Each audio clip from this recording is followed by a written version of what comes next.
네, 이제 가을도 깊어가는 것 같습니다. 추운 겨울이 올 텐데 민생 현장에서 또 난방비 문제로 또 생계비 문제로 취업의 문제로 고민하실 분들이 많이 걱정이 됩니다. 수출 모범생이라고 할 수 있는 우리나라가 지난 상반기에만 35조 원가량 무역수지 적자를 기록했습니다. 안타깝게도 하루아침에 208개국 중에서 200위로 순위가 급락했습니다. 2017년에 세계 5위였던 거에 비교해보면 참으로 격세지감이라고 할 수 있겠습니다. 내수도 극심한 침체입니다. 그런데 물가는 계속 오르고 있습니다. 수출도 내수도 힘든 경제, 민생 위기 상황입니다. 누가 나서겠습니까? 정치가 나서야 하고 그중에서도 정부가 나서야 합니다. 예산은 고통받는 국민의 삶을 지탱할 최소한의 안전장치입니다. 그리고 무너지는 경제를 지켜낼 마지막 보루입니다. 윤석열 정부는 1년 반 동안 정말 아무 대책 없이 경제와 민생을 방치했습니다. 이제 민생 예산은 물론이고 미래 성장을 견인할 R&D 예산마저 삭감하겠다고 합니다. 참으로 어처구니가 없습니다. 예를 든다면 이런 겁니다. 가족들이 배가 고파서 영양실조에 걸렸는데 형편이 어렵다고 밥을 굶기는 것 같습니다. 우리는 아무리 어려워도 미래를 준비하기 위해서 자식들 공부를 시켰습니다. 그런데 형편이 어려우니까 공부는 무슨 공부냐? 그냥 밭에 일이나 가자. 이러고 있는 겁니다. 반성한다면서 말 따로 행동 따로 이런 모습 반드시 고쳐져야 합니다. 이런 방식으로는 결코 민심의 신뢰를 얻을 수 없다는 거 명심하시기 바랍니다. 피부에 와닿는 실질적인 조치가 절실합니다.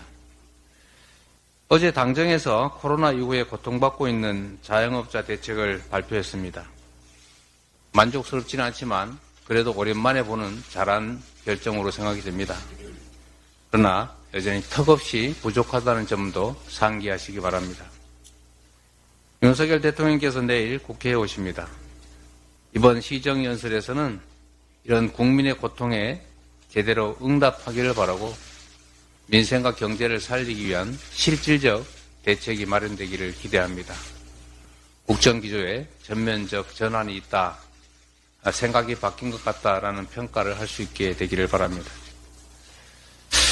9.19 남북 군사 합의를 이 정부가 자꾸 파기하려고 합니다. 우리의 경험으로는 9.19 군사 합의 이후에 명백하게 북한의 군사 도발이 줄어들었습니다. 군사 충돌이 줄어든 사실은 신원식 국방장관도 인정하고 있습니다. 그런데 왜 국민의 생명을 담보로 윤석열 정권이 9.19 군사 합의 파기를 추진하는지 이해가 되지 않습니다. 신원식 국방부 장관이 9.19 군사 합의 효력 정지 운동하더니 이번에는 감사원이 감사 검토를 들고 나왔습니다. 이 감사원은 아무데나 감사하는, 시도 때도 없이 감사하는 그 이상한 조직이 된 것 같습니다.